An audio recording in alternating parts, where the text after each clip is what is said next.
شعور بخشا؟ کس نے تجھے چلنا سکھایا؟ کس نے تجھے بولنا سکھایا؟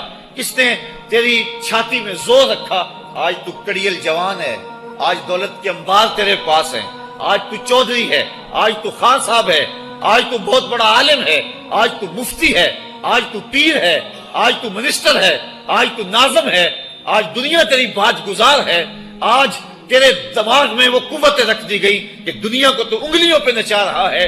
ذرا پلٹ کے دیکھنا پیچھے، ذرا پیچھے لوٹ کے تو دیکھ، تو چار پائی کے سہارے بھی چلنا نہیں جانتا تھا، پھر تجھے چار پائی سے چلنا سکھایا، پھر تو نے چلنا اور چلتا تھا، 2 قدم تو گر پڑتا تھا۔ ذرا ماضی کی طرف پلٹ کے دیکھ، اور تو بھول گیا رب کو جس نے تجھے اتنا کچھ دیا۔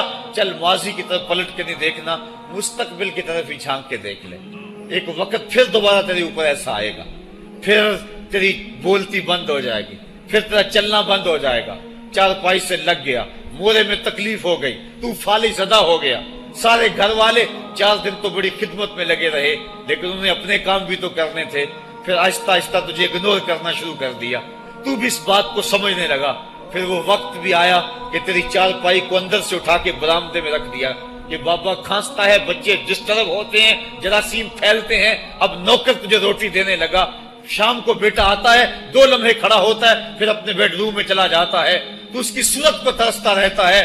آج تیری زندگی اجیرن بن گئی، پھر تیرے اوپر ایسے حملے بیماریوں کے ہوئے، ایسی تکلیفیں ہوئیں، بول و براز بھی اوپر، لوگ ناک پہ کپڑا رکھ کے تجھے اٹھاتے ہیں۔ اس وقت تو اپنی زندگی سے تنگ آ گیا، تو کہتا ہے ڈاکٹر کو لگا زہر کا ٹیکہ، مجھے موت آ جائے۔ بتا ہم تجھے موت بھی نہ دیتے تو کیا کرتا؟ ہم نے تجھے زندگی دی تھی، یہ ہمارا احسان، اور اب تمہیں موت اگر دیں گے تو یہ بھی ہمارا احسان ہے۔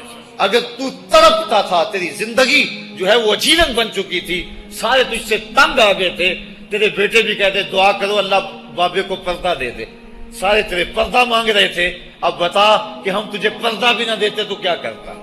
ثم اماتہ فاقبرہ، شکر کر ہم نے تجھے موت عطا کر دی، فاقبرہ، اور پھر اس کے بعد تجھے قبر دی۔ کتا بھی تو مرا تھا، گھسیٹ کے روڑی پہ ڈال دیا، بکری بھی تو مری تھی، گھسیٹ کے روڑی پہ ڈال دیا، تجھے بھی روڑی پہ ڈال دیا جاتا تو کیا تھا؟ لیکن کہا نا یہ میرا شاہکار ہے، پہلے سے غسل دو، بیری کے پتے بھی ڈال لینا، صفائی خوب ہو جائے، اس کو چٹے لباس کا کفن دو، اس کے سند سند پہ خوشبو ملو، اس کو سلگھاؤ، خوشبوئیں سلگھاؤ، اس کو خوبصورت چارپائی پہ ڈالو، اس کے اعضائے سجدہ پہ مشک ملو، اور اس کی جو ہے وہ چارپائی کے دائیں بائیں پھول رکھو، اور اب سارا زمانہ تیرا منہ دیکھنے آ رہا ہے، ذرا سوچ تیرا منہ دکھانے کے قابل ہے؟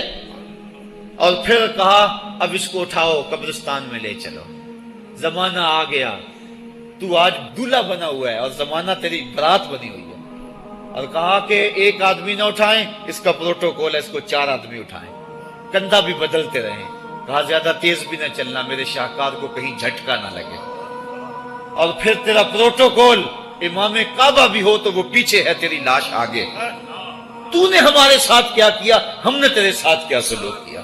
یا ایھا الانسان ما غرک بربک الکریم، ہم نے کہا اس کے لیے چھوٹا سا گھر بنا دو، اور اس کے اندر پردے میں اس کو رکھ کے اوپر سے مٹی ڈال دو، اوپر پھول ڈال لو، اور پھر اتنی دیر تک کھڑے رہو جتنی دیر تک اونٹ کو ذبح کرتے ہیں، اس کی کھال ادھیڑتے ہیں، اس کا گوشت بناتے ہیں، پھر اس کو تقسیم کرتے ہیں، اور پھر آؤ تو دعائیں شروع کر دو، کبھی کل کی محفل سجا دو، کبھی 10ویں کی، کبھی چہلم کی۔ اے انسان، تیرے ساتھ جو کچھ ہوا لوگوں کی نظروں کے سامنے تجھے رسوا تو نہیں کیا میں نے؟ یا ایھا الانسان ما غرک بربک الکریم، ذرا پیچھے پلٹ کے دیکھ لے، نہیں تو آگے جھانک کے دیکھ لے، تجھے کبھی تو شرم آئے گی، تو کہاں بھٹک گیا، کہاں بہہ گیا۔ آ جا اس کریم رب کی طرف جو 70 ماؤں سے زیادہ پیار کرتا ہے۔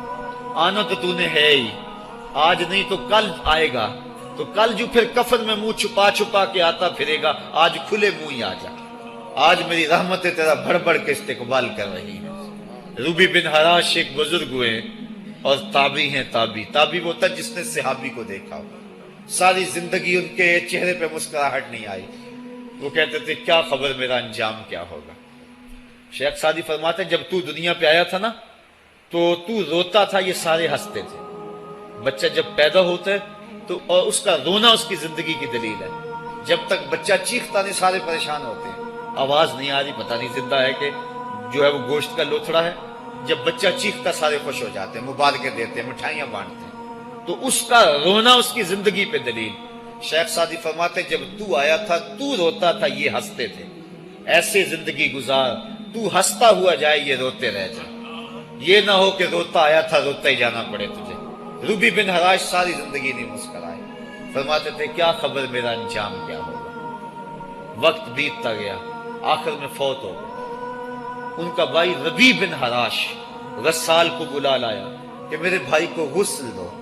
غسال جب غسل دینے کے لیے داخل ہوا تو فوراً باہر پلٹ آیا. ربی پوچھنے لگا کیا ہوا ہے؟ کہا یار تیرا بھائی بڑا عجیب ہے. کہا ہوا کیا ہے؟ کہا نحنو نغتسلہ وہو یتبسم, ہم اسے غسل دیتے ہیں وہ آگے سے مسکراتا ہے. کہا اس نے قسم کھائی تھی جب تک اپنا اچھا انجام نہیں دیکھوں گا نہیں مسکراؤں گا. اس کو امام ابو نعیم نے حلیہ میں لکھا, روز الانف کے اندر امام سہیلی نے لکھا, قاضی ایاز مالک اندلسی نے شفا میں لکھا, اور اسی کو امام جلال الدین سیوطی علیہ رحمہ نے جو ہے وہ الخصائص الکبریٰ میں لکھا. کہا یا تیرا بھائی بڑا عجیب ہے, ہم اسے غسل دیتے ہیں وہ آگے سے مسکراتا ہے. تو اس نے قسم کھائی تھی جب تک اچھا انجام نہیں دیکھوں گا نہیں مسکراؤں گا. آج اس نے اپنا اچھا انجام دیکھ لیا تبھی تو مسکرا رہا ہے.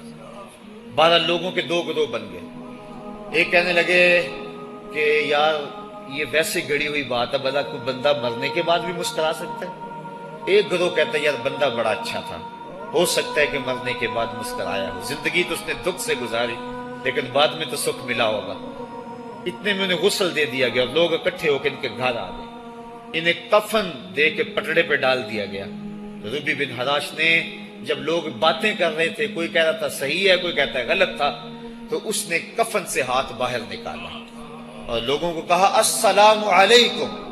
لوگوں نے کہا وعلیکم السلام, اتتکلم بعد الموت, عجیب بات ہے مرنے کے بعد باتیں کر رہے ہو.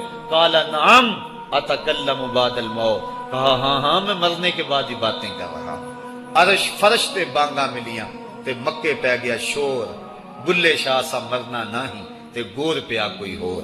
فَلَنُحْيِيَنَّهُ حَيَاتًا طَيِّبَةً, ان کو حیات طیبہ بخش دی جاتی ہے جو اللہ کے نام پہ اپنی زندگی گزار دیتے ہیں. میرا رب کہتا ہے کہ میں ان کو مرنے نہیں دیتا, ان کو ستھری اور پاکیزہ زندگی دیتا ہوں. اور اقبال کہتا ہے فطرت ہستی شہید آرزو رہتی نہ ہو, خوب تر پیکر کی اس کو جستجو رہتی نہ ہو. موت کو سمجھا ہے غافل اختتام زندگی, یہ ہے شام زندگی صبح دوام زندگی. تو کہا ہاں ہاں مرنے کے بعد باتیں کروں. لوگوں نے کہا بتا پھر تیرے رب نے تیرے ساتھ سلوک کیا کیا. تو ربی جو فوت ہو چکا ہے کہتا ہے استقبلنی ربی غیر غضبان واستقبلنی بروح و ریحان. کیا پوچھتے ہو, اس کے قدرت والے چہرے پہ کوئی غصہ نہیں تھا.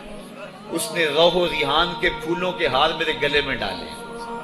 لوگوں نے باتیں پوچھنا شروع کر دی. موقع مل گیا, ایک مردہ بول پڑا, کوئی ادھر کی پوچھ رہا ہے کوئی ادھر کی پوچھ رہا ہے. امام ابو نعیم لکھتے ہیں کہ جب لوگوں نے سلسلہ کلام طویل کر دیا تو ربی بن حراش نے کہا اجلوا بی ولا تؤخروا بی لان ابا القاسم ينتظر علی الصلاۃ, دیر نہ کرو مجھے جلدی جلدی قبرستان میں لے جاؤ, تم مجھے باتوں میں لگا رہے ہو.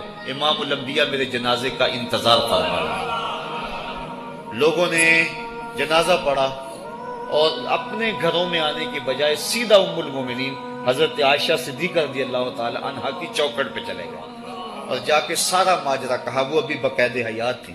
کہ ایک آدمی نے مرنے کے بعد یوں باتیں کی ہیں, آپ اپنی رائے بتائیں کہ یہ کیا ہو سکتا ہے. تو ام المومنین رضی اللہ تعالی عنہا نے فرمایا تم کیوں پریشان ہو گئے ہو, میرے سرتاج آقا فرما گئے ہیں کانا رجل من امتی یتکلم بعد الموت, میری امت میں ایسے مرد بھی ہوں گے جو مرنے کے بعد باتیں کیا کریں گے. تو وہ لوگ جنہوں نے اپنی زندگی اللہ کے نام لگا دی اور اس کے ذکر کے نام لگا دی, وہ مرنے کے بعد بھی ابدی اور سرمدی زندگی پاتے ہیں. اور جو لوگ اللہ سے بے بہرہ ہیں, اس کی خشیت سے جن کا سینہ خالی ہے اور دین کا چراغاں جن کے سینے میں نہیں ہے, وہ چلتے پھرتے بھی مردہ ہیں. ان کے سینے میں دھڑکتا ہوا دل تو ہے لیکن تمانیت کا نور اس میں نہیں رکھتے ہیں. وہ دھرتی کے اوپر چلتے تو ہیں لیکن دھرتی کا بوجھ ہیں. لیکن یہ لوگ وہ دھرتی کی چھاتی میں ہیں لیکن دھرتی کا وقار ہے. ان کی قبروں سے بھی زندگی پھوٹ رہی ہے اور ضیائیں پھوٹ رہی ہیں. میں جب بھی کبھی لاہور گیا ہوں تو ایک منظر مجھے اپنی طرف کھینچتا ہے. جب میں دریائے راوی کے اس پار ہوتا ہوں تو میں ایک قبر دیکھتا ہوں جس پہ حسرتیں برس رہی ہیں. وہ بر صغیر کا مطلق العنان حکمران جس کی کے اشارہ ابرو سے ہندوستان کی تقدیر بدلتی تھی، آج چند تاش کھیلنے والی ٹولیاں اس کی قبر پر بیٹھی ہیں. اس کی محبوب بیوی جو بادشاہ کے پیچھے بیٹھتی تھی اور پردہ پیچھے لٹک رہا ہوتا، بادشاہ کا کوئی فیصلہ اسے ناگوار ہوتا، پیچھے سے وہ کمر ٹھونکتی، بادشاہ فیصلے بدل لیتا. جس کے اشارہ ابرو سے ہندوستان کی تقدیر کے فیصلے تبدیل ہوتے تھے، اس کی قبر بھی ساتھ ہی اندھیرے میں ہے. اور اس کی بیٹی کی قبر کے اوپر زیب النساء کے مقبرے پہ لکھا ہے: بر مزار ماں غریباں، نہ چراغے نہ گلے، نہ پرے پروانہ سوزد، نہ صدائے بلبلے. ہم غریبوں کی قبر پہ کون چراغ جلانے آئے گا، کون پھول ڈالنے آئے گا؟ نہ کوئی بلبل گیت گانے آئے گی اور نہ کوئی پروانہ پر جلانے آئے گا. یہ وہ جو مطلق العنان تھے، یہ ان کی قبر کی کہانی سنائی. اور جب میں دریائے راوی کا کنارہ پار کرتا ہوں تو ایک لوح مزار وہ بھی ہے جہاں جلی حروف میں لکھا ہے: گنج بخشے فیض عالم، مظہر نور خدا، ناکساں را پیر کامل، کامراں را رہنما. جب زندگی ایک طرح کی نہیں ہوتی تو پھر موت بھی ایک طرح کی نہیں ہوتی. جب دنیا پہ رہنے والے لوگ ایک طرح سے زندگی نہیں گزارتے تو ان کی برزخ بھی ایک طرح کی نہیں ہوتی. تو یہ ہیں وہ لوگ جن کی قبروں پہ آج بھی چراغاں ہیں، جن کے نام کا آج بھی تنتنا ہے.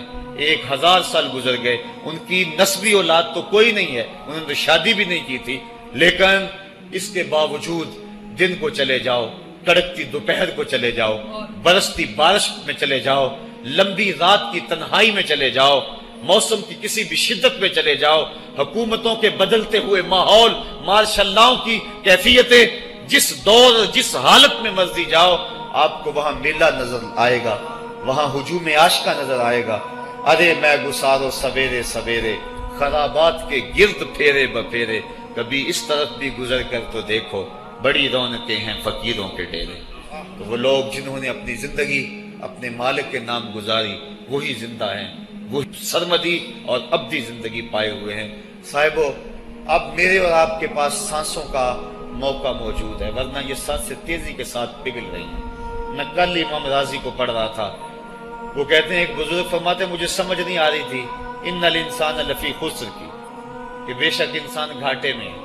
تو میں سوچ رہا تھا کیسے گھاٹے میں ہے، تو کہا کہ مجھے سمجھ اس طرح آئی کہ میں بازار گیا، میں نے ایک شخص کو دیکھا جو پھٹے پہ برف رکھ کے بیچ رہا تھا اور آواز کیا لگا رہا تھا: ارحمو ارحمو من یذوب راس مالہ، اور رحم کرو اس بندے پہ، اگر تم نے تھوڑی بھی دیر لگا دی اور میرے سے سودا نہ خریدا تو میرا جو راس المال ہے میرا وہ بھی لٹ جائے گا، کیونکہ برف تو میری پگھلی جا رہی ہے، اور اگر تم نے خرید لی میری برف تو میرے پیسے کھڑے ہو جائیں گے، اور اگر تم نے میری برف خریدنے میں دیر کر دی تو جو میں نے پیسے لگائے ہیں میرے وہ بھی پورے نہیں ہوں گے.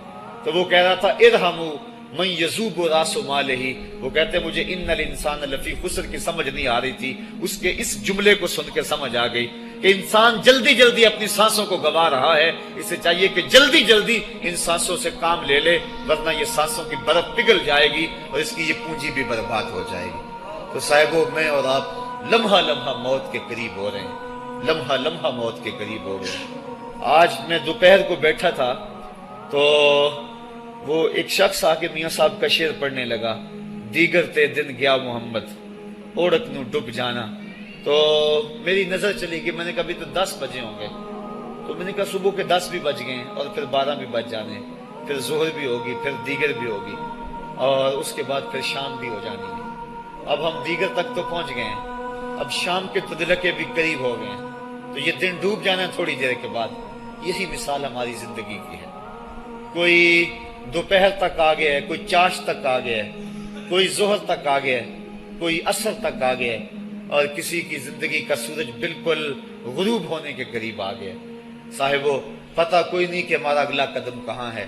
اس سے قبل کہ کوئی حجت باقی نہ رہے، مجھے آپ کو اپنی زندگی پہ نظر ثانی کرنا ہوگی، اپنے گناہوں کا اور اپنی نیکیوں کا حساب لگانا ہوگا. ایک ترازو تو کل محشر کے میدان میں لگے گا، ایک ترازو ضمیر کی عدالت میں آج ہی لگانا ہوگا. ہمیں دیکھنا ہوگا ہمارے پلے کتنے عمل ہیں اچھے، اور جو اچھے عمل ہیں ان میں خلوص والے کتنے ہیں، لوگوں کے دکھاوے والے کتنے تھے، رب کے لیے کتنے عمل کیے اور لوگوں کے لیے کتنے کیے. تو پھر ترازو لگا کے ہم نے اپنے اعمال نامے کو آج ہی تولنا ہے اور وزن کرنا ہے، اور اپنی زندگی کو نیکی کا حسن دینا ہے. وقت کٹ رہا ہے، زندگی لمحہ لمحہ موت کے قریب ہو رہی ہے. قبل اس سے کہ کوئی حجت باقی نہ رہے ہم ہاتھ ملتے رہ جائیں، پچھتاتے رہ جائیں تو کیا فائدہ ہوگا. بلکہ میں نے تو پڑھا کتابوں میں، علماء لکھتے ہیں قیامت کے دن تو نیکوکار بھی پچھتائیں گے. بدکاروں نے تو پچھتانا ہی پچھتانا ہے، نیکوکار بھی پچھتائیں گے. بدکار تو اس لیے پچھتائیں گے انہوں نے اتنے گناہ کیوں کیے، تو نیکوکار کیوں پچھتائیں گے؟ جب وہ اپنے اچھے اعمال کی جزا دیکھیں گے تو وہ پچھتائیں گے، ہائے جو چند لمحے ضائع ہو گئے وہ بھی کیوں ضائع ہو گئے، وہ بھی میں نے کیوں برباد کر دیے، وہ بھی راستے پہ ڈالے ہوئے ہوتے. تو آج مجھے آپ کو موقع ہے، دیکھیں قبریں کتنی، قبریں جو ہیں وہ ہمارے کتنے ملنے والے، ذرا نظر دوڑائیں نا. آج ہم کتنوں کو کندھوں پہ اٹھا کے قبرستان چھوڑ آئے ہیں. حضرت غوث اعظم رضی اللہ تعالیٰ عنہ فرماتے ہیں جا کے قبرستانوں میں دیکھو کتنے کتنے حسینوں کی مٹی خراب ہو رہی ہے، جو اپنے بدن پہ ایک چٹکی مٹی نہیں پڑنے دیتے تھے آج ان کا کفن بھی تار تار ہو گیا ہے. جو اپنے کلف لگے کاٹن کو سلوٹ نہیں آنے دیتے تھے آج ان کے کفن بھی ٹوٹ گئے ہیں اور ہڈیوں کے جوڑ جوڑ الگ ہو گئے. تو وقت ہمارے اوپر وہ آنے والا ہے. کسی نے آج تک موت کا انکار نہیں کیا. میں نے لوگوں کو خدا کا انکار کرتے دیکھا، آپ نے بھی دیکھا، لیکن کوئی موت کا آج تک انکار کرتا نہیں دیکھا گیا. موت اپنا آپ منوا لیتی ہے. میں اور آپ موت کے بتدریج قریب ہو رہے ہیں. ہمارا اٹھنے والا ہر قدم ہمیں موت کے قریب کر رہا ہے. تو قبل اس سے کہ وہ وقت آ جائے اور کوئی حجت باقی نہ رہے اور ہم ہاتھ ملتے رہ جائیں. وقت پر کافی ہے ایک قطرہ بھی آب خوش ہنگام کا، جل گیا جب کھیت برسا می تو پھر کس کام کا. پھر تو پچھتاوا ہی ہوگا. آج ہم پچھتا لیں تاکہ زندگی میں حسن نیکی کا آ جائے. یہ میری آپ سے درد مندانہ اپیل ہے، گزارش ہے، اور میری آپ سے التماس ہے کہ یہ تھوڑی سی زندگی اللہ نے جو مجھے اور آپ کو ودیعت کی ہے، یہ بڑا تھوڑا سا عرصہ ہے، تھوڑا سا موقع ہے. یہ دنیا بوائی کا موسم ہے، آخرت کٹائی کا موسم ہے. جو بوائی کے موسم کو برباد کر بیٹھا ہے، کٹائی کے موسم میں اس کے ہاتھ کچھ نہیں لگتا. تو آج تخم عمل ڈال لیں. آج ایک بیج ڈالیں گے، کل 70 کاٹ لیں گے. لیکن اگر آج کچھ نہ کیا، اپنی سانسیں برف کی طرح پگھلا دیں، تو یہ اس شخص کی طرح ہے جو پھٹے پہ رکھ کے برف کہہ رہا ہے کہ میرے اوپر رحم کرو. اگر تم نے میرے سے برف نہ خریدی تو میرا راس المال بھی لٹ جائے گا. ہمارا راس المال سانسوں کی صورت میں لٹ رہا ہے. اللہ مجھے آپ کو اپنی رحمتوں کا حصار عطا فرمائے. وآخر دعوانا ان الحمد للہ رب العالمین.